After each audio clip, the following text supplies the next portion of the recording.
They called it the Pact, a galaxy-wide agreement of peace forged between 14 dominant species, held together by trembling strings of diplomacy and fear. Humanity, new blood in the stars, was offered a seat at the table, but never real power. The aliens smiled with their tentacles, beaks, and plasma-lined eyes, but their laws were cages, their peace a leash. For a while, Earth played along. We built outposts, traded technology, nodded at their laws, we adapted. But adapting wasn't survival, it was submission. That truth hit Commander Rhys Banner the moment he stood in the ruins of Outpost Turnus 4, watching smoke rise where civilians had lived. No warning, no declaration of war, just a sanctioned raid by the Droval Dominion, one of the Pact's senior species. Over 500 humans, slaughtered in cold efficiency. Men, women, kids, no survivors, no explanation. Banner wasn't a diplomat. He was a former orbital infantryman turned off-world commander, and right now he was staring down at a child's charred shoe half buried in rubble, jaw clenched, knuckles white. "This wasn't a mistake," his second-in-command growled beside him. "They meant this." "No shit," Rhys muttered. He crouched, picked up the shoe, turned it over once, then tossed it aside. The Pact will call it strategic misfire. They'll send apologies, maybe sanctions. "And we'll take it?" Rhys didn't answer. They all knew the game. Humanity, the fast-breeding underdogs, had become too ambitious, colonizing border worlds, militarizing moon stations, developing AI beyond limits the Pact set. The Droval hated us for it, so they tested us, attacked one of our minor outposts to see if we'd roll over. The answer should have been diplomacy, a speech, negotiations. But what the galaxy didn't understand, what they never understood, was that humanity never stayed leashed for long. Later that night, the Council convened, remote link, high orbit, cold faces on glowing screens, generals, EarthCorp execs, old-world presidents whose words had no spine. "We cannot jeopardize our standing within the Pact," one said. "We must demand reparations, not war," another added, sipping wine on a private station light years away. Rhys watched in silence. Then someone asked him, "Commander Banner, you're the closest to the site. Your report?" He leaned forward slowly, voice gravel-lined. "It wasn't an accident. They targeted civilians, burned them alive. Kids, too. If we don't answer, they'll do it again." "War is not—" "It already started." Silence. "Humanity's better when it's underestimated," Rhys continued. "That's always been our edge. We fight dirty. We don't forget. We out-adapt. If you won't act, then let me off the leash." The Council refused. Of course they did. But command structures were thin on the edge of space, comms delayed, hierarchies blurred, and Rhys wasn't built to wait.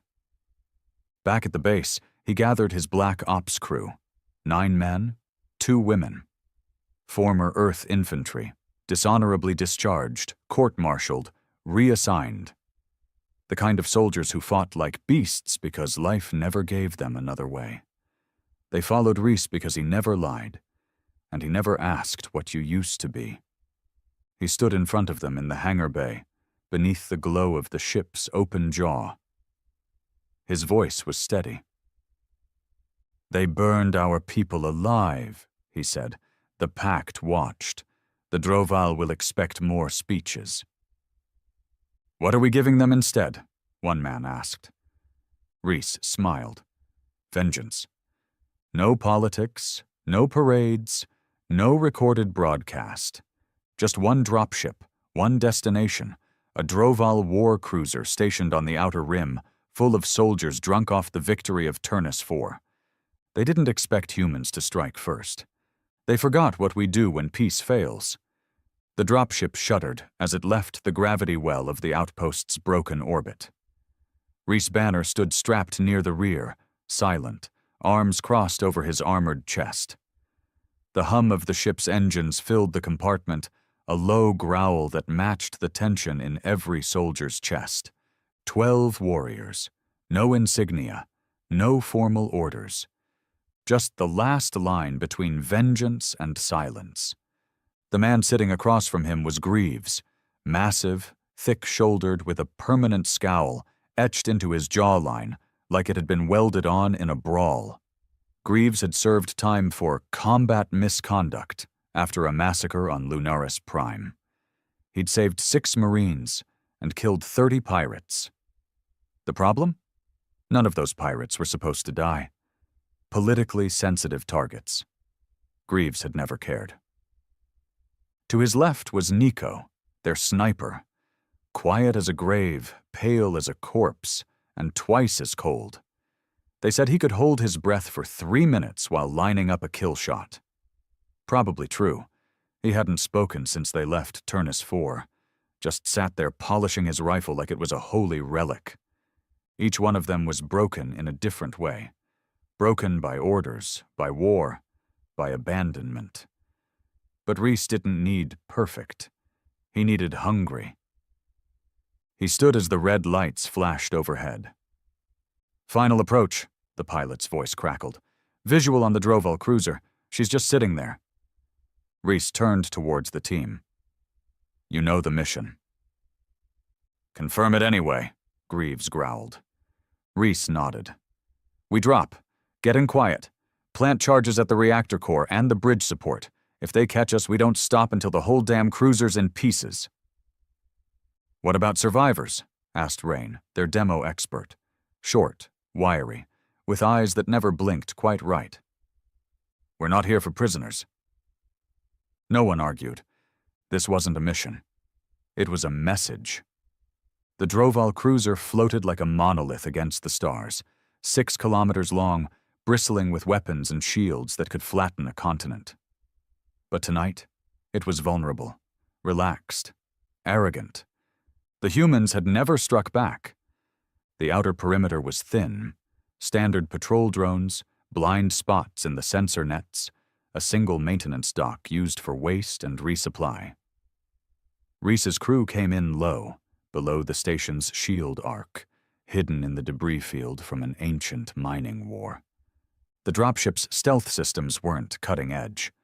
They were stolen. Earth Command didn't issue gear for unsanctioned revenge raids. But what they had was enough. They coasted into the maintenance dock. No alarms, no lights, just the whine of magnetic clamps as the dropship latched onto the hull. Masks went on, rifles checked, charges armed. Rhys keyed the door, and the airlock opened with a hiss like a dragon waking up. They moved like ghosts. No chatter, no slips. Greaves took point, silent as a predator, weapon sweeping corridors carved from black alloy. The Droval didn't build for comfort. They built for control. The halls were narrow, lit with sickly purple lights that pulsed like veins. "2 guards," Nico murmured in Rhys's earpiece. 1 floor above, voices in a strange, clicking tongue. Droval officers. Bored. Rhys gave a hand signal. "Wait, watch." They passed. The team moved again. Past storage rooms, sleeping chambers, communication arrays. Then, Rain's voice, low and grim. "Found it. Reactor access shaft." The door was sealed. Level 4 encryption. Rhys glanced at Rowan. The demo expert grinned. "Give me 90 seconds." He dropped to his knees, tools in hand. Sparks flew. Panels came off. Circuits rewired. Rhys's eyes flicked between hallways. So far, they were ghosts. But ghosts get seen. A low beep. The door hissed open. Rain smiled. "Trick is, you gotta think like a coward. These guys don't expect visitors." Inside, the core pulsed. a column of roiling energy encased in shimmering plasma fields, humming like the heartbeat of a sleeping god.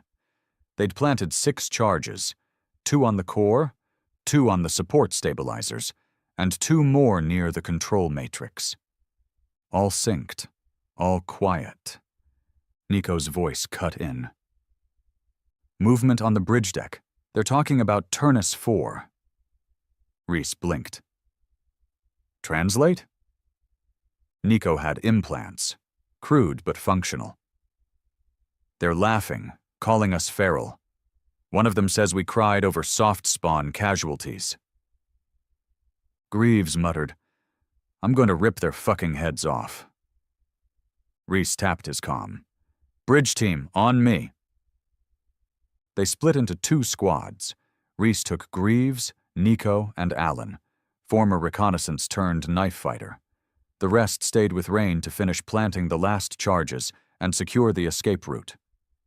They moved fast, up 3 levels, ducking behind bulkheads, shadowing the patrols. The bridge wasn't locked. Of course it wasn't. No one expected humans to come charging into the beating heart of a capital ship like it was their goddamn living room. Inside, 8 Droval officers sat around a circular platform, laughing in their harsh, guttural tongue. Their translator screens showed a report on Turnus 4. Photos, heat maps, corpses. Corpses. Human corpses. Displayed like trophies. Greaves stepped forward first. His rifle barked once, twice. A Droval captain's chest exploded, scattering organs across the console. Screams erupted. Alan moved like wind, his blade flashing in silence as he slit a throat before the alien could reach the alarm. The others panicked, cowards in gold-trimmed armor. Nico dropped 2 with clean shots between the eyes. One tried to run. Rhys tackled him, drove his fist into the alien's mouth, crushing cartilage and bone. The Droval thrashed, bleeding from every orifice. Rhys leaned close, breathing hard. You killed children, he hissed. The alien gurgled. Rhys jammed his knife into its throat. The room was quiet now. The bridge flickered with warning lights. Blood on every panel. Alarms finally began to sound. Too late. Rhys keyed his comm. Bridge secured. Prepare for extraction. Copy, came Rain's voice. But we've got company. Define company. About 60 armed Droval. They're heading this way. Greaves grinned. Now we're talking. They barricaded the bridge, set remote turrets. Nico set a kill zone. Long corridor, 1 entrance, total slaughter. He took the highest vantage point he could find. Get to the extraction point, Rhys told the others. Nico and I will buy time. The aliens came in waves, roaring, firing plasma bursts, filling the air with the stink of ozone and blood. Nico's rifle cracked over and over. Rhys fought like a man possessed, controlled, brutal, without fear. When the aliens breached the bridge, he triggered the fallback charges. The hallway exploded in flame. He and Nico ran. They reached the lower level just as Rain opened the final door to the maintenance dock. Move! Rhys shouted. The team sprinted into the dropship, Greaves dragging Alan, wounded but breathing. Charges? Rhys asked. Rain held up the detonator, primed and ready. The dropship detached just as the first Droval gunships arrived. Plasma shots screamed past them, lighting the void with chaotic light. But they were out. Gone. And behind them, the Droval war cruiser. Exploded. Not in silence. In fury, the shockwave rippled through the stars, fire and debris scattering like shattered pride. Rhys watched it from the viewport, arms folded, blood on his cheek. That was for Turnus 4, he said. No one replied. They didn't need to. 2 days later, across the galaxy, the Pact convened in emergency session. The Droval demanded retribution. They called it terrorism, an attack on peace, a betrayal. But the footage spread faster than any lie. The laughing Droval officers, the human corpses, the quiet precision of Reese's team, the explosion. Other species watched. Some were shocked, others impressed. Because for the first time, humanity didn't beg. It struck back. And now the galaxy realized something terrifying. Peace had failed. And humans, unleashed, angry, unshackled, had just shown them what came next. 3 days after the Droval warcruiser exploded into a sunless flame, the galaxy began to fracture. At first, the media covered it cautiously. Controlled outlets on Citadel Prime called it an unfortunate escalation. Paxcast referred to it as an unauthorized human strike. The Union voice whispered about extremist elements, but none of them could erase the footage. None could deny the message. The Droval's arrogance had invited a response, and humanity had responded like a wounded apex predator, without mercy, without hesitation. In the darkest corners of the galactic network, the raw, unedited version of the raid spread like wildfire. Reese Banner, his jaw clenched in blood, dragging a dying Droval across the deck. Nico's silent, lethal precision. The sound of Greaves laughing under gunfire. It wasn't just a strike, it was defiance. And that kind of defiance, it didn't just make enemies, it made allies. On the Outer Rim, in the old mining colonies of the Egris Belt, human workers held rallies. Not peaceful ones. They burned the Droval flags, refused to report to alien overseers. A group of settlers on Jericho 7 took over an entire relay station and declared it sovereign Earth territory. No one had seen that much unity since Earth's post-collapse decade. Back on Earth, protests erupted across the megacities. Civilians demanded the council resign for allowing the massacre on Turnus 4, for bending the knee to a pact that never protected them. The old politicians tried to calm the people. They were met with bricks and Molotovs.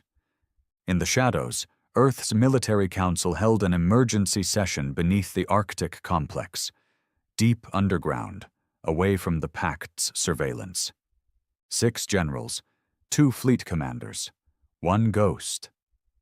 The last was Reese Banner, projected in grainy hollow, armor still scuffed, dried blood around his temple. He hadn't slept. Didn't need to. "You disobeyed direct orders," said Admiral Harkon, his voice shaking between rage and disbelief. "You jeopardized everything we built with the Pact." "No," Reese replied coolly. "I burned down what was already failing." "You think this helps us? You've started a war." Reese didn't blink. "They started it. Turnus 4 was the trigger. You just didn't have the stomach to pull back." "Don't pretend this was noble," another snapped.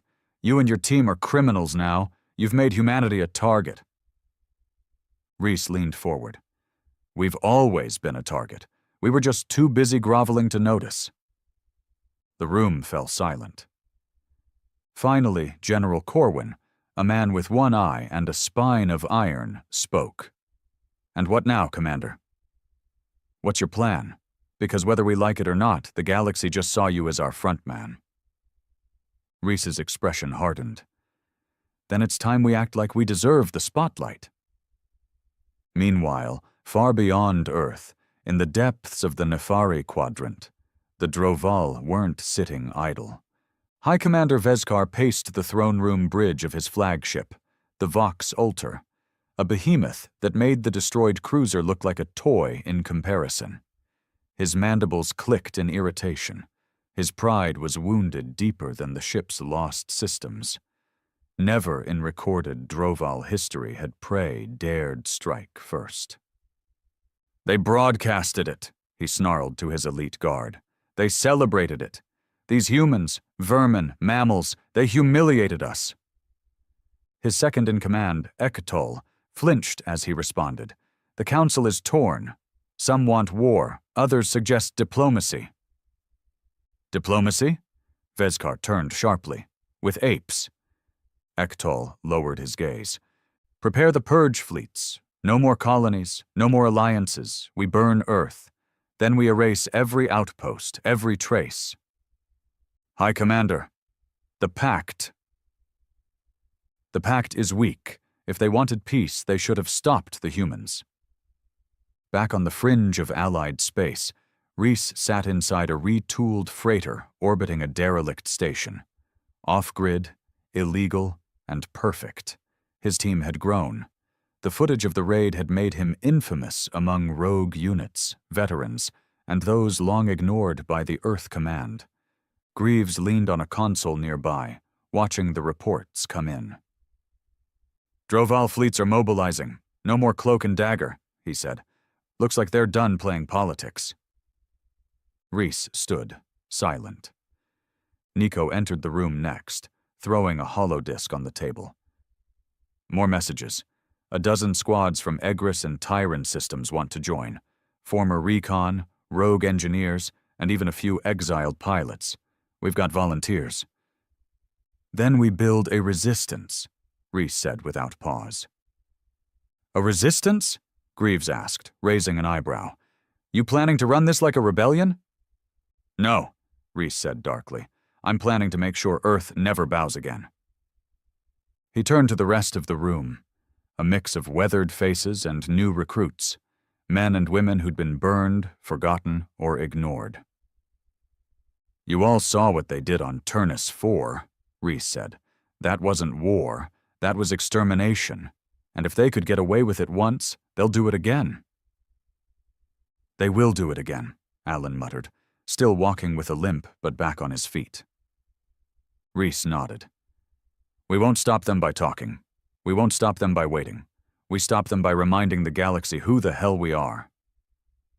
He picked up a data slate, pulled up star maps, marked weak points in Droval supply lines, gas relay stations, ammunition carriers, outposts.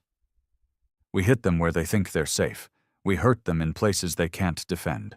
No planets, no civilians, just their pride, their power, their war machine. You think Earth's going to back us? Nico asked. I think Earth's got no choice but to pretend they didn't train us. Greaves laughed. That's cold. That's survival. A week later, the Resistance struck again. An unmanned Droval supply vessel exploded outside the Voltraxis belt. The media labeled it an accident. It wasn't. Then a fuel depot in Sector 4A went dark.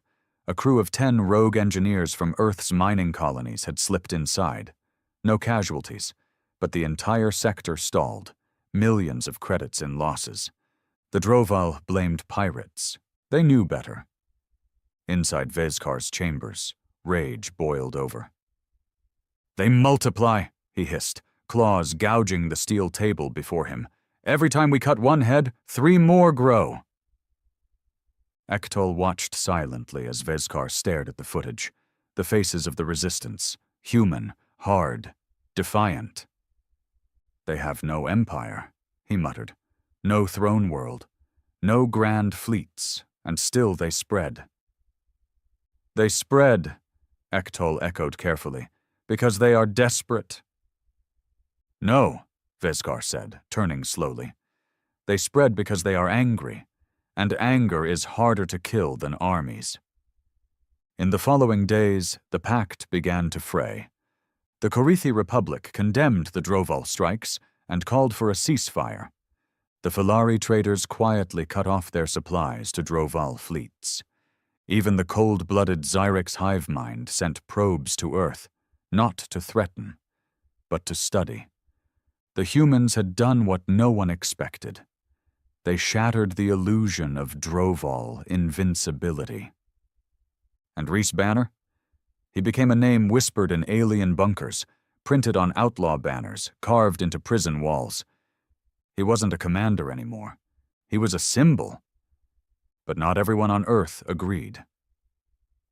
Inside the Arctic complex, the Council panicked. They saw their grasp on peace slipping. They sent covert kill orders, labeled Reese and his team as war criminals, denounced them on every official channel. But soldiers don't listen to traitors.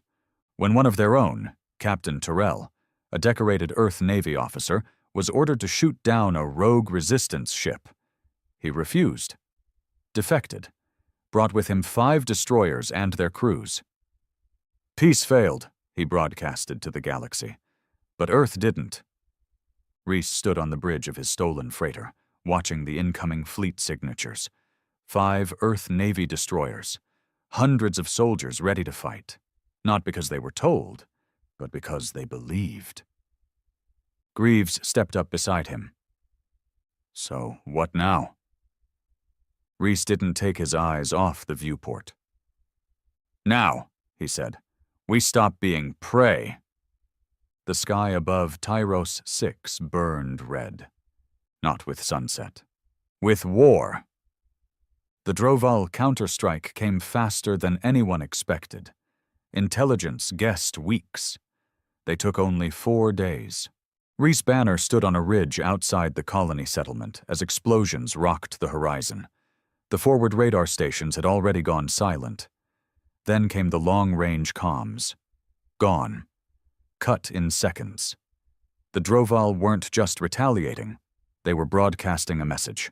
No mercy, no rules. Status? Reese barked into his comm. Crackling. Then Greaves' voice. Second wave coming in. Orbital cannons are down. They're hitting from low orbit now, dropping heavy walkers. Civies are trapped. Where? Sector 9. We've got some militia, not enough. Reese cursed under his breath. His jaw was tight, eyes scanning the chaotic mess below. Pillars of smoke coiled upward from craters where once stood homes, warehouses, clinics. Tyros 6 wasn't a military hub. It was a settlement of engineers, terraformers, families. But it was human. That was enough for the Droval. Prep the dropships, he ordered. I'm going in. Nico appeared behind him, rifle in hand, helmet on. You going to charge into walker fire with no armor support again? Reese smirked faintly. Worked last time. Nico didn't smile. You're going to get killed. Then stay close. Sector 9 was hell. Buildings crumbled under the weight of shelling. The air was thick with smoke and plasma dust. Screams echoed through broken comms. Civilians ran from streets torn open like fresh wounds. And the Droval walkers, 4-legged mechanical beasts towering 2 stories high, moved methodically, leveling anything human-built. Reese's ship broke atmosphere like a falling knife, thrusters screaming, anti-air fire chasing it the whole way down. He didn't wait for landing. The ramp dropped mid-hover, and Reese jumped. Armor hit dirt. He rolled, came up firing. A plasma round from his carbine sliced through the knee joint of a Droval walker. Sparks burst from the joint. The machine shuddered, stumbled. Greaves's missile slammed into its chest a moment later, finishing it off in a fireball that sent debris screaming across the streets. Banners on the ground, someone shouted. Militia, ragtag farmers with pulse rifles and repurposed mining suits, rallied at his position. He didn't ask for names. He didn't need ranks. He pointed. That building. Civies are holed up inside. We cover their escape. Form a shield wall. Nothing gets past. Yes, sir! Another walker came into view. Then 2 more. Reese reloaded. They want to make us examples. Nico landed beside him, sniping through the smoke. Then let's show them what kind of example humans can be. 3 hours of brutal fighting followed. They held the line with grit and rage and nothing else. No reinforcements, no orbital support. Just Reese's unit and whoever still had breath in their lungs. One walker collapsed when Rain, bleeding from the ear, climbed onto it, ripped open the top hatch, and dropped 2 grenades inside before jumping off. Another fell to Nico's precise rifle work, each shot finding a weak point, like he wasn't just sniping, but dismantling. They didn't win. Not really. But they survived. The last walker pulled back. Droval dropships retreated, not out of fear, but out of confusion. They didn't understand. They dropped elite war machines onto an unarmored colony, and they still lost the street. Later, inside the wreckage of what used to be Tyros 6's command center, Reese pulled the lid off a makeshift ammo crate and sat on it. His armor was scorched, one shoulder plate missing. Blood stained his gloves. Not all of it his. Across from him, Greaves was coughing through smoke, arm in a sling. So, is this victory? Reese shook his head. This is survival. That's all we're doing right now. Rain limped in, grimacing.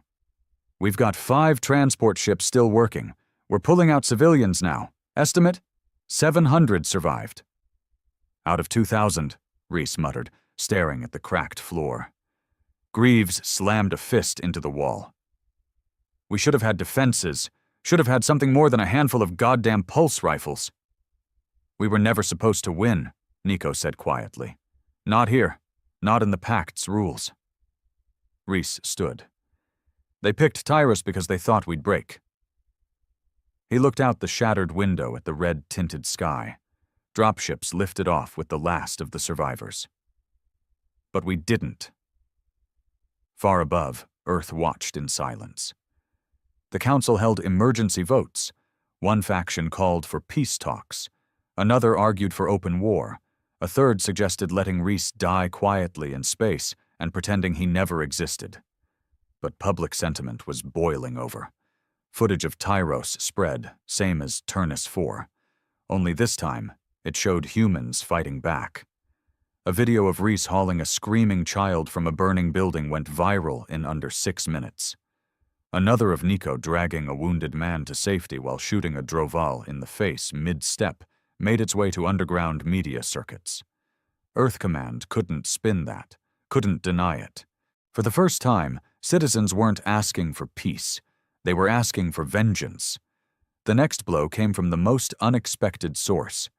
Inside the central archives of Pact's Citadel, a sprawling data fortress owned by the Pact, unknown agents triggered a data leak. Thousands of files, all Droval, all damning. The massacre at Turnus 4, sanctioned, Tyros 6, strategic population control. Dozens of other colonies, some never even reported, marked for quiet sterilization. The illusion was shattered. The Droval hadn't just struck in retaliation. They had been planning humanity's slow extermination for years. The Pact? They knew. Reese watched the leaks unfold from his base aboard the Drifter's Fall, now upgraded from a freighter to a full-scale command vessel. He stood silent as the data played. His team around him, bloodied, exhausted, but very much alive. Greaves broke the silence first. They were never going to let us grow. Nico stared at the screen. We were the threat. The only species that didn't kneel. Reese nodded. Then we stopped kneeling. He turned to the map display. Droval supply chains, Alliance strongholds, critical communication relays. Start Phase 2, he ordered. What's Phase 2? Rain asked. Reese's voice was ice. We make them bleed. The next series of raids hit fast and hard. Human resistance cells, once scattered and disorganized, now moved with purpose. They hit Droval trade routes, disabled weapons manufacturing stations, crippled orbital docks. And Reese's crew? They struck the heart, infiltrated a black site science facility in the Natari Void where human prisoners were experimented on. Liberated 50 survivors, leaked everything. It was no longer a war for survival. It was a war for justice. Across the galaxy, species once silent now whispered about choosing sides. Some stayed quiet, but a few made the first move. The Falari Republic, longtime neutral traders, closed all ports to Droval ships. The Xyrix hive mind sent a single, cryptic message to Earth. Your fury is noted. We observe. Not quite an alliance, but not opposition either. It was a start. Back on Earth, the Council cracked under pressure. General Corwin went rogue, took command of 3 Earth Fleet battalions and defected to Reese's cause. His message was broadcast live. Peace doesn't come from silence, it comes from defiance. Commander Reese Banner stands for humanity, and I stand with him. That same day, 2 high-ranking council members resigned. The third vanished. In the cold vacuum of space, aboard the Drifter's Fall, Reese met with Corwin in person. The general, aged but unbent, saluted first. I should have pulled you back after Turnus, Corwin said. I should have backed you from the start. Reese shook his hand. You're here now. That's what matters. Corwin stepped aside. I've brought weapons, real ones, railguns, fleet-class shields, AI-assisted targeting systems, and soldiers? 10,000. Volunteers. Reese smiled for the first time in weeks. You just gave humanity its army. But far away, in the scorched remains of Tyros 6, High Commander Vesgar stood among the ashes. He bent down, picked up a half-burned human doll, held it in his clawed hand. A soldier approached behind him. Sir, intel confirms the human commander escaped. Resistance is spreading. Vesgar stared at the doll a moment longer, then crushed it to powder. Let it spread. Sir. Vesgar turned slowly, eyes glowing with hate. When the fire spreads far enough, he said, everything burns. War never follows a script. Victory on Tyros 6 had ignited something, yes, but Reese Banner knew better than to let hope cloud his instincts. The Droval were still out there, bleeding, watching, plotting. He stood alone in the command chamber aboard the Drifter's Fall, staring down at the holomap. New red markers had appeared. Droval convoys destroyed, military stations sabotaged, even whispers of species defecting from the Pact altogether. The momentum was shifting. But shifts come with consequences. Rowan entered, tension in his shoulders. We got a signal. Weak scrambled through 5 relays. Origin, Lambda Rift. Reese turned. Civilian? Rain shook his head. Military. Code matches one of our deep scout units. Last seen, out near Iliad sector, Reese's eyes narrowed. Iliad was empty space, nothing but black rocks and decaying satellites. What's it say? Rain hesitated. It says we've got a traitor. Reese watched the recording in silence. A shaky video feed. One of their own, helmet cracked, blood down the side of his cheek. The man's voice shook through static. If you're seeing this, we were set up. We followed intel to a supposed Droval fuel depot, but it was a trap. No guards, no fuel. Just one of ours. Kellen, he was waiting for us. He'd disabled the extraction ship before we got there. He looked me in the eyes and said, we never had a chance. We're just buying Earth time. Then he opened fire. The message ended there. Greaves was already pacing when the lights came back up. I knew something was wrong with that bastard. Kellen's not wired like us. Always talking about the greater good like a damn council puppet. Rain was shaking his head. He led 3 raids for us, saved civilians, built our commnet in the outer fringe. Why flip now? Reese's jaw was tight. Because someone got to him. Nico entered last, quiet, always watching. I pulled the background logs, he said. Kellen received an encrypted data burst 6 days ago. Origin, Earth Command, Level 6 override. Rain cursed. So the Council's still trying to pull strings. They're losing control, Nico added, and they're scared. Reese didn't speak for a long time.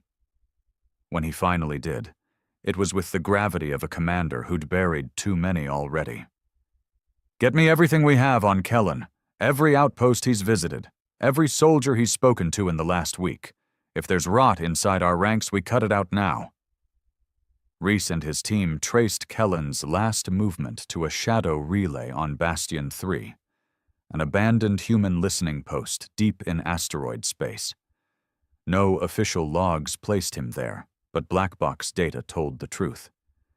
Kellen had docked, stayed 42 minutes, and left again.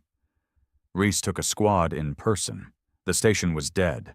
No lights, no warmth, just the hum of standby systems and the stale stench of betrayal. They moved through the corridors in silence. Rain scanned the walls. Power grid's intact. Someone rerouted it. Greaves kicked open a sealed hatch. Inside, data cores, still glowing. And then they found it, a transmission beacon, still warm, set to send out a single encoded burst every 12 hours. Bursts to Earth, but not to the Council, to a Black Ops Earth naval unit, Omega Division. You've got to be kidding me, Greaves muttered. They're still operating? I thought they were disbanded after the Proxima affair. Officially, Reese said, but Omega never answered to officials. They cracked the message logs. It was worse than expected. Kellen hadn't just flipped. He'd been an embedded observer from the start. Reporting back on Reese, tracking cell movements, coordinating with a shadow fleet orbiting just outside Pact territory. His last message read, Reese Banner is no longer under control. The myth is growing faster than the man. Recommend termination protocol. Rain looked at Reese, stunned. They want to erase you. Reese didn't respond. He stared at the message for a long time, then turned away. Tell me we can trace his current position. Nico tapped his visor. Intercepted a shortwave ping 2 hours ago. Kellen's meeting with someone on Vera Station. Someone? Droval envoy. Greaves swore under his breath. He's not just betraying us, he's trading us. Reese nodded once. Then let's show him what we trade in. Vera Station sat at the edge of an asteroid belt, half commercial, half black market, the kind of place where you could buy a nuke, a memory wipe, or your own grave in the same hour. Reese and his team moved in under the guise of smugglers. No banners, no insignia. Inside, the station buzzed with heat and neon. Traders, mercenaries, outlaws, all packed shoulder to shoulder, half of them armed, all of them dangerous. Reese walked with purpose. Not through them, but into them. He wasn't here to hide. He was here to end something. Rain fed him the signal trace. Kellen's in the West Wing, room 82 Delta. There's movement inside, at least 3 heat signatures. They moved like hunters, breached the door fast. Smoke. Screams. One Droval ambassador dead before he could lift a weapon. A second tried to run. Nico dropped him with a shot to the back of the neck. Kellen was the last. He stood by the window, hands up, a pistol lying untouched on the table beside him. He didn't beg. He didn't run. He smiled. I figured it would be you, he said to Reese. You're a traitor, Reese said flatly. Kellen shrugged. I'm a realist. You think this ends in human victory? You're building a myth out of corpses. And you sold us out? I kept the fight alive. Earth is preparing, Reese. Quietly, carefully. You're fire, uncontrolled, unmanageable. You burn too fast, too hot. You'll leave nothing behind but ash. Reese stepped forward. And what do you think I am now? A mistake. Reese pulled his sidearm and shot him in the stomach, not the head. He let Kellen fall slowly, gasping, choking on blood. You don't get to die clean, Reese whispered. You don't get to fade out like a martyr. You get to bleed like the rest of us. Kellen's body hit the floor, twitched once, then stopped. Greaves exhaled slowly. That's one less snake.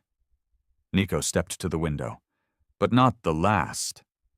2 days later, the Droval retaliated, harder than ever before. They hit a neutral colony, Balthos Reach, population 8,000, no military presence, no resistance, just families, minors, and children. The Droval used incendiary weapons, burned it to the bedrock. No survivors. The galaxy howled, not just humans. Even neutral species condemned it. The Falari sent a war fleet to blockade Droval territory. The Karithi Republic openly broke Pact agreements. Vezkar had overplayed his hand. But he didn't care. Inside the war chamber aboard the Vox Ultor, he stood before a massive star map and pointed to Earth's position. "I don't want colonies," he growled. "I don't want symbols. I want their home, their cradle, their planet." "But sir," Ektal said nervously, "attacking Earth directly, that would be war with every human faction, even the Council." Vezkar bared his teeth. "Then they will finally choose sides." Back on the Drifter's Fall, Rhys watched the footage of Balthos Reach in silence. There were no words, just fire. Greaves stood beside him, jaw clenched. "What's our move?" Rhys stared a moment longer, then turned away. "We stop defending," he said. "We go offensive. We cripple their war lines. We destroy their fuel, their command ships, their morale." He pointed to the fleet logs. "We hit the Vox Ultor." Everyone stared. "That's suicide," Rain said. "It's a fortress, 3 kilometers long, a personal fleet. It's their command center." "Exactly," Rhys said. "You cut the head off, the body falls apart." Greaves cracked his knuckles. "Finally." Nico nodded once. "Let's make this personal." Rhys looked at each of them. No uniforms, no medals, just hardened faces, all scarred differently, but all scarred. He spoke calmly. "Enough defense, enough bleeding, enough waiting." He stepped forward. "It's time to remind the galaxy what human fury really looks like." The Vox Ultor wasn't just a warship. It was a symbol. It represented everything the Droval believed about themselves. Invincible, dominant, untouchable. 3 kilometers of living armor, plasma batteries powerful enough to crack moons, and a command structure embedded deep in its core, like a heart that never stopped beating. And Rhys Banner was going to cut it out. In the central war room aboard the Drifter's Fall, the atmosphere was steel-wired and thick with unspoken tension. Everyone knew what this mission meant. It wasn't another raid. It wasn't a symbol. It was suicide. Rain, the demo expert, leaned over the holo table, frowning. "This is borderline insanity. Do you even know how many defensive satellites this thing has around it?" 37, Nico answered calmly, "and 3 cruisers in orbit, plus 2 escort fleets within jump range." Rain gestured wildly. "So how the hell do we get past all that?" Rhys, quiet until now, stepped forward. He tapped the star map, zooming in on a micro-satellite cluster far from the central system. "Because they're expecting a fleet. They're not expecting a ghost strike." He laid out the plan with brutal simplicity. They'd steal a mining vessel, unarmed, unmarked. Use the orbital mining convoy routes to get within range of the Vox Ultor, then breach the hull from underneath, through its waste purge system, an area barely monitored because it was considered structurally impenetrable. Once inside, they'd split. One team to the engine reactors, the other to the bridge. Plant charges. End it. Rain shook his head. "There's no fallback, no evac. Once we're inside, we either blow the thing or we die on it." Rhys nodded. "That's right." Greaves grinned. "About time." The stolen mining freighter was called Hound's Mercy, a clunky, rusted beast with decompression alarms that sounded more like screaming than warning. Perfect. Ugly enough to avoid suspicion, but large enough to hide 6 resistance fighters in its underbelly. They boarded in silence. No speeches, no grand send-off. Rhys didn't believe in speeches. Not anymore. Inside the cargo bay, Greaves checked his ammo belt. "If I die on this ship," he said, "I want it to be next to something exploding." "You'll die screaming like a child," Rain muttered, wiring his detonators. Better than dying on my knees, Greaves replied. Reese listened, but didn't join the banter. He stood near the viewport, watching the stars stretch and flicker as they approached the drop zone. Every mile closer to the Vox Ultor felt heavier. Not fear. Focus. He thought of Turnus 4, of Tyros 6, of Balthos Reach, burned so clean that even the stone melted. He thought of the Council's silence, of the traitors in Earth's shadow government who whispered about strategic tolerance while children were reduced to ash. They'd all abandoned humanity's soul for a chair at the Pact's table. Reese never wanted the table. He wanted to flip it. The Vox Ultor loomed ahead. Black, angular, monstrous, surrounded by a swarm of blinking satellites like an insect hive protecting its queen. They entered undetected, pretending to be a broken-down freighter looking to dump mining waste. Droval bureaucracy didn't care. They approved the request. Reese's team laughed in their heads. The ship floated into the purge port, drifting gently toward the base of the command ship. They moved fast. Inside environment suits, they cut through the freighter's belly and latched onto the Vox Ultor's underbelly with magnetic clamps. Greaves was first through the breach, slicing a hole into the waste maintenance tunnel. It stank. The air was thick, metallic, and laced with chemical rot. It didn't matter. They climbed inside like rats through a pipeline of death. Inside the Vox Ultor, it was worse. Slick corridors, dull green lighting, automated patrol drones moving in mechanical rhythm. Reese led the group through ventilation shafts and blind corridors, following the internal schematics they'd stolen from a captured engineer 3 weeks earlier. They split at the core junction. Rain and Nico went left, to the engine chambers.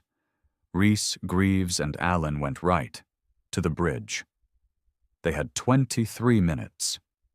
Rain reached the engine chambers first. They'd expected resistance. Instead, they found something worse. Prisoners. Humans. Hundreds of them.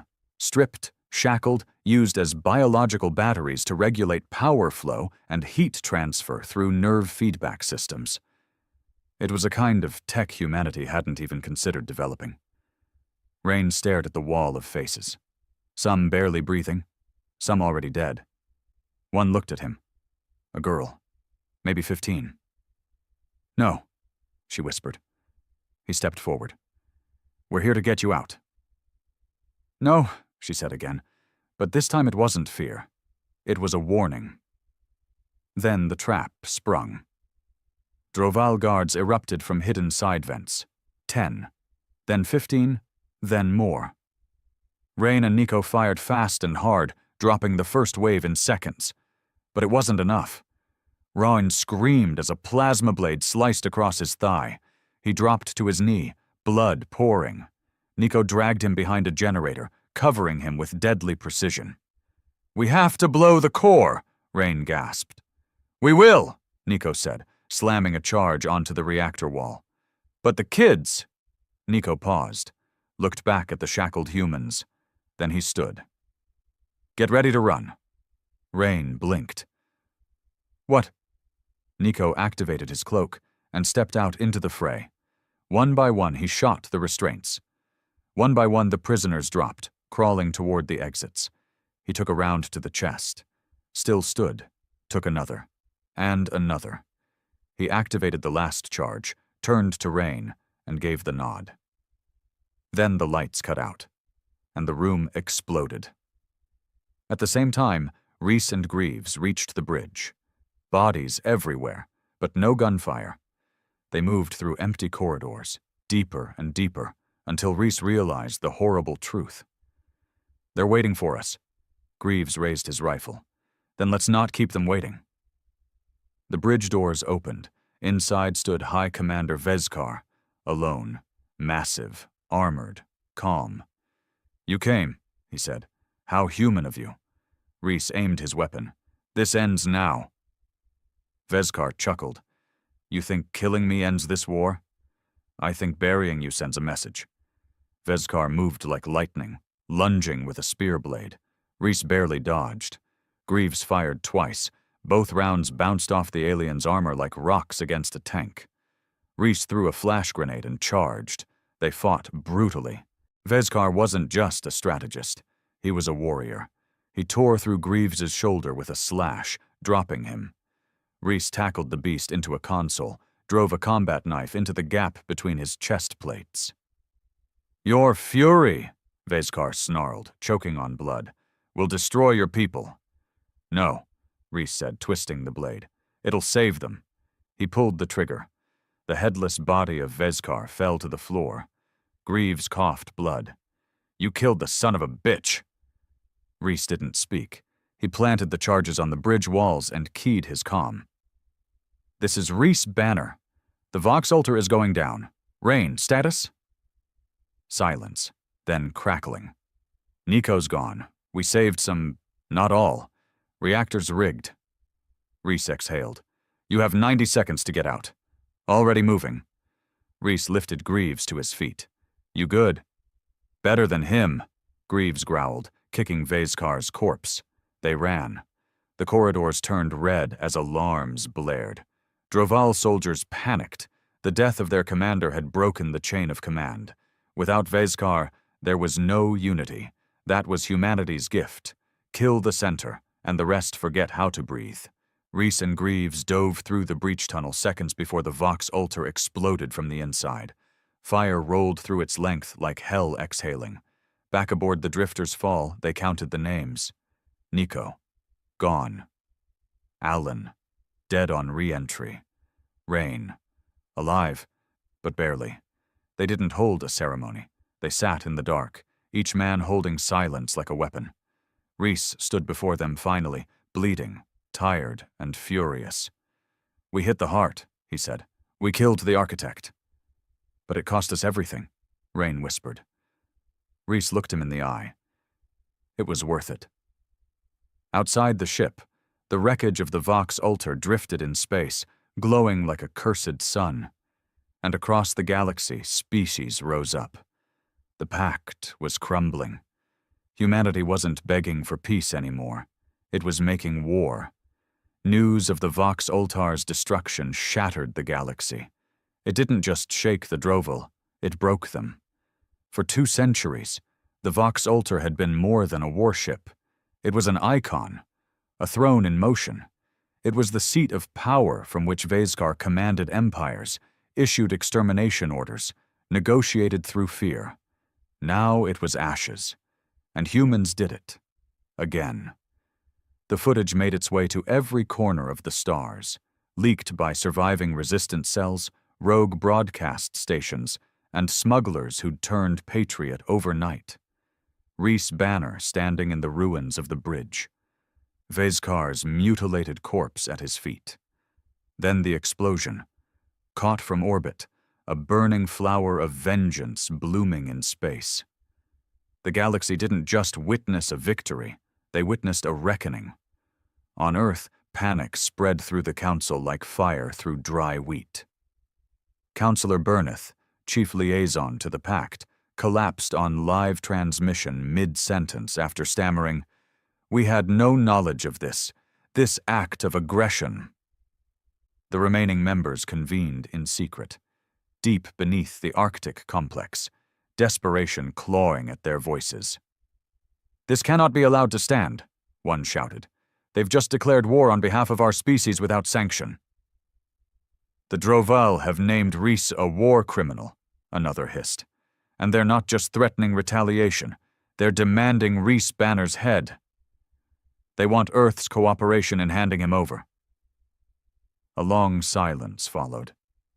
Then someone whispered, "Maybe we should." Councillor Tarn, quiet until now, folded his arms. "He's turned half the galaxy against the Pact, and let's not pretend we ever controlled him. What's one man's life to prevent a planet-wide war?" Councillor Meyer, the last with a backbone, glared at him. "You want to sell out the only soldier winning?" Tarn sneered. "He's winning us a funeral." Meanwhile, in orbit above Tyros 6, aboard the repaired and renamed Vox Slayer, Reese stood at the tactical table with Rain and Greaves. Nico was gone. Alan was gone. Half the team was gone. But they weren't weak. They were sharper now. More focused. Rain's arm was in a sling, burns running down the left side of his face.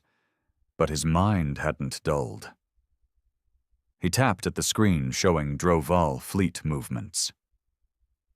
After we blew the Vox, their chain of command collapsed across 4 sectors, he said. Some of their colonies are pulling out. Others, well, they're killing their own officers in power struggles. Greaves grinned darkly. Love to see it. Reese didn't smile. He was watching a red marker flashing on the corner of the display. Earth. What's the situation with the homeworld? He asked. Rain hesitated. Mixed. Civilians are rioting in favor of you. Soldiers are split. Half the Navy wants to join us. The other half is standing by the Council's orders. And the Council? Rain's expression soured. Officially silent. Greaves leaned in. Unofficially. They're talking with Droval envoys, peace offers, surrender clauses. They're trying to trade you. Reese stood still, like a statue carved from rage. So they'd rather sell out their own commander than face the storm. Rain didn't answer. He didn't need to. That night, Reese stood alone in the observation bay, staring at Earth from orbit. It was beautiful. Still blue. Still breathing. He remembered being a kid. Before the war, before space, before the Pact, lying in the grass and staring at stars that didn't mean anything. Now every one of them had taken a life. You're not thinking of going down there, are you? The voice belonged to Kara. Former Navy intel officer, assigned to the Vox Slayer 2 weeks ago. Sharp eyes, sharper tongue. She'd fought with Reese once, years back. A reconnaissance op gone wrong. They'd lost people. She'd blamed him. Now she was here. You're the only ghost the Council fears more than me, Reese said without turning. Kara walked up beside him. The Council put a bounty on your head. Unofficial, of course. You're worth more dead than alive. Nice to know I finally have value. They'll trade you, Reese. Don't underestimate how desperate they are. He turned to her. Let them come. She studied him for a long second, then said, There's someone on Earth who wants to meet you. Who? A general. Reese raised an eyebrow. Corwin's already with us. Not Corwin. She hesitated, then spoke the name. Elias Banner. Reese blinked, froze. My father's dead. Kara shook her head. He went underground 10 years ago. He's been working within Omega Division, but after the Vox Altar, he sent a message. For you. She handed him a data chip. Reese played it alone. The face that appeared on screen was older, grayer, but unmistakable. His father. A man who'd vanished without a word. A man Reese thought had died in silence. If you're seeing this, you've done something no one else had the guts to do. You hit the enemy where it hurts. You made the galaxy fear humanity again, and for that I'm proud of you. More than you'll ever know. But I didn't stay silent for nothing. I've been working undercover, inside the Council, the Pact, Omega itself, gathering data, exposing weakness, and I've found something, son. Something bigger than even Vaskar. The Droval weren't acting alone. Reese leaned forward. There's another hand behind the war. Something deeper, something older. They've been feeding intelligence to both sides. They want the chaos. They're planning something after the fire dies. I need you to come down. I'll explain everything. But only in person. Only once. The message cut off. Greaves wasn't happy. You're not seriously considering this, are you?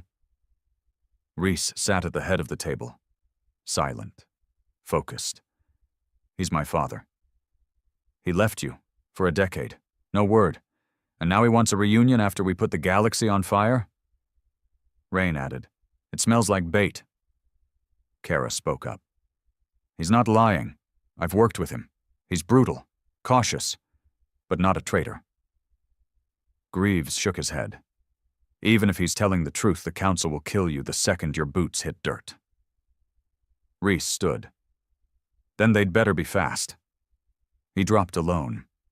Not in uniform. Not with an army. Just a plain-clothes drop pod disguised as a civilian freight container. It landed hard in the Mojave wastes. Far from cities. Far from surveillance. He walked 6 miles through sand and silence before he saw the hidden bunker. It opened before he knocked. And there he was. General Elias Banner, his father. The man who taught him how to shoot, how to think, how to never beg. They didn't hug, just looked at each other like mirrors. "I thought you were dead," Reese said. Elias nodded. "You're not the only one." They sat inside the bunker. Sparse, cold, efficient. Elias laid it out. The Droval weren't masterminds. They were soldiers, enforcers. But the war, the push for extinction, that came from higher. A pact subsect that never showed their face. The Valari, a species wiped from official records, long believed extinct. But they weren't gone. They were manipulating everything. "Why?" Reese asked. "Because chaos clears the board," Elias said. "They want to be the only ones left standing when the galaxy forgets who started it." "And Earth? They want us broken, not destroyed, not now, just shattered enough to never rise again." Reese stood. His voice was cold. "Then we hunt them next." But outside, the Council moved. Drones circled the desert. The moment Reese entered Earth's atmosphere, they'd been alerted. Councillor Tarn smiled as the screen showed coordinates locked. "Terminate the rogue," he ordered. The Mojave wind was thick with silence, dust curling around the broken ground like the breath of a buried god. Reese Banner stood in the bunker's entryway, eyes fixed on the horizon, watching specks grow larger in the afternoon sun. Drop pods. 9 of them. Fast. Black. No insignias. He knew that design. Omega Division kill squads. His father, Elias, stood beside him, rifle slung across his chest, not surprised. "They didn't waste time," he muttered. "They never do," Reese said. "You tipped them off?" Elias didn't flinch. "I'm the one who warned you. I thought they'd try diplomacy. Guess they skipped that part." "Then you underestimated the bastards." Reese's voice was cold, tired of waiting for logic to return to a galaxy that burned it alive. He tapped his comm once. 3 short beeps. A tight band signal sent up to orbit, 1 message only. Backup. Silent. 1 hour. If he was still breathing in 60 minutes, someone would come. If not, it'd be just another forgotten body in Earth's dirt. The first dropship hit the ground with a sonic thump. Dust rolled. 12 Omega troopers disembarked, matte black armor glinting under the sun, faceless helmets locked onto Reese and Elias coordinates. They didn't ask for surrender, didn't call for negotiation. They opened fire. Reese ducked, rolled behind a rock outcrop as plasma chewed through the dirt he'd just stood on. Elias returned fire, dropping 1 trooper with a clean headshot. The body crumpled with the stiff finality of trained men doing their job, even when they were the villains. "This wasn't your council's idea," Elias shouted over gunfire. "This is Tarn. He's been bought." "By the Valari?" Reese growled, returning fire. Elias nodded, diving behind a steel crate. "He's been their puppet for years. They funneled weapons into Omega. They've been inside Earth politics since before the Pact. Every war we've fought, they're the ones who wanted us distracted." Reese fired 3 shots, ducked as a grenade thudded nearby, the blast lifting dirt and rock in a geyser. "How deep?" Reese asked. Elias looked over. Deep enough that even killing him won't fix it. Reese grunted. Then we don't fix it. We burn it. 20 minutes in, they were surrounded. 3 squads, flanking, precision moves, trained by the best because they were the best. Humans killing humans again. Greaves would have laughed at the irony. Nico would have just lined up headshots. Reese had neither now. He bled from a grazing shot to the side, breathing sharp, lungs burning. Elias wasn't doing much better. Old bones weren't built for firefights anymore. Then came the speaker drone. It hovered in low. Counselor Tarn's voice boomed, smug and dripping with self-righteousness. Reese Banner, you've become a symbol of chaos, not salvation, a criminal, a false hero. I gave you a chance to turn back. Now I give you one final offer. Surrender. Stand down. Accept the consequences of what you've done. Reese stood slowly, blood down his side, hand gripped tight around his rifle. He looked at the hovering drone. And then he spat. Right at it. You want to kill me? Come do it yourself. The drone paused, then exploded in sparks. No more talking. 33 minutes into the fight, just as ammo began to run dry and Reese was thinking about how he'd rather die than fall into Omega's hands, something cracked the sky. It wasn't a gunship. It wasn't a drop pod. It was a war cruiser. The Vox Slayer. It screamed into low orbit, tearing through Earth's stratosphere like a knife through wet leather. Its engines howled, casting shadow across the desert. Then came the second sound. Drops, not enemy this time. His people, Greaves, alive. Rain, patched, limping, but full of hate. Kara leading 3 squads of resistance fighters who'd smuggled themselves into orbit when Earth wasn't watching. Greaves landed beside Reese, rifle raised. Miss me? Reese gave a blood-soaked nod. Took your time. Had to kill a council spy on the launch deck, Greaves said, already laying down covering fire. Bastard looked just like one of ours, probably a Valari. Rhine shouted into his comm, flanking left, Sector 3. Drop squads 2 and 4 move now. Kara slid in beside Elias, dragging him behind cover. He's hit bad. He'll live, Reese said. Kara looked at him. You might not. I know. The battle turned fast. Omega troopers weren't ready for the sudden reversal. They thought they were killing a ghost. Instead, they found an army. Greaves personally handled 3 of them in hand-to-hand. One had a blade. Greaves took it, broke the man's visor with his elbow, and buried the knife where the voice box used to be. Rain set up a remote turret that turned the tide in minutes, mowing down 2 squads before they realized it wasn't a malfunctioning drone. And Reese, he hunted, no longer hiding. He moved through the field like a blade in motion, every round precise, every movement fueled by rage earned the hard way. He didn't speak. He didn't yell. He killed, because there was nothing left to say.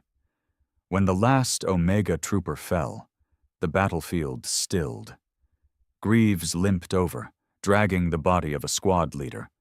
He dropped it at Reese's feet. Tarn's personal guard, still breathing. Reese crouched, ripped the helmet off. The man blinked, pale, young, confused. You know who I am? Reese asked. The soldier nodded weakly. They said, you'd destroy everything. Reese looked him in the eye. They were right. He stood, raised his rifle, and without hesitation, ended him. The storm passed, and for the first time in years, Reese looked up at Earth, not as a home to defend, not as a symbol, but as a battlefield that needed cleansing. Back aboard the Vox Slayer, he stood in the war room, breathing ragged, Elias in a med bay, Kara beside him, Greaves holding ice to his ribs, and Rain rewiring their comms. The council was in chaos. Tarn had gone silent. Rumors said he'd fled the complex. Others said he was dead. The rest of the council fractured, unsure whether to surrender, flee, or join Reese. Rhys Banner didn't care. He sent a message to every Earth station, military command, civilian net. His voice, his face, his truth. This war isn't over. It never was. The Droval are broken, but they were just the mask. Behind them are the Villari, the ones who've been playing gods behind curtains. You've seen what they've done. To colonies, to families, to us. And you've seen what we've done back. We're not victims anymore. We're the reckoning. If you stand with the Council, with silence, with submission, you'll fall with them. If you stand with us, then fight, he ended the message. Kara exhaled. You just declared war on the galaxy's real rulers. Rhys nodded. About time. Greaves laughed, despite the blood on his shirt. So what now, Commander? Rhys stared at the stars. They wanted to make an example of us, he said, but we're still here. We're the species that crawled out of dirt, taught itself how to kill gods, and kept going even when the stars said we shouldn't. We're humanity. He turned, eyes burning, and we're not done yet.